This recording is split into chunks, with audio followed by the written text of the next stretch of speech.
Mən Şəfəq Həsən Əlizadə 4-cü yüksəliş müsabiqəsinin qaliblərindən biriyəm.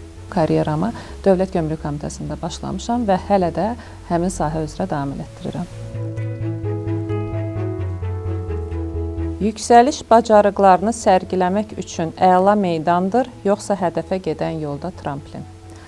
Düşünürəm ki, bu sualın əsas cavabı ondan ibarətdir ki, siz özünüzü hansı səviyyədə görürsünüz, hansı pillədə görürsünüz. Əgər artıq özünüzü tam layiq olduğunuz bir yerdə görürsünüzsə, bu sərgiləmək üçün əla meydandır.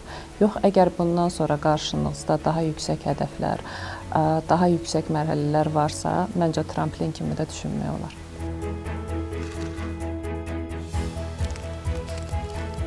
Sizcə mentor balı olmadan qalib gəlmək mümkündürmü? Şəxsən mən mentorun balını almışdım, amma qalib olmağıma təsiri olmamışdı, belə deyək. Yalnız sıralamamda fərqli idi. Ona görə də mentor balı almayanlar məncə heç də buna görə üzülməsinlər. Yəni onsuz da qalib olmaq mümkündür.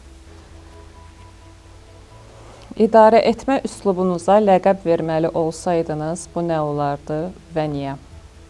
Düşünürəm ki, qısa konkret optimist ləqəbi verərdim. Çünki mən hər zaman düşünmüşəm ki, hər şey sonunda yaxşı olur.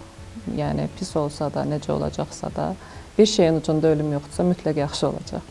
Yüksəliş həqiqətən elə bir platformadır ki, insan burada özünü hər bir istiqamətdən yoxlaya bilər. Eləcə də bura, yəni qalib olmasanız belə burada çox dəyərli dostluqlar, tanışlıqlar özünü göstərir.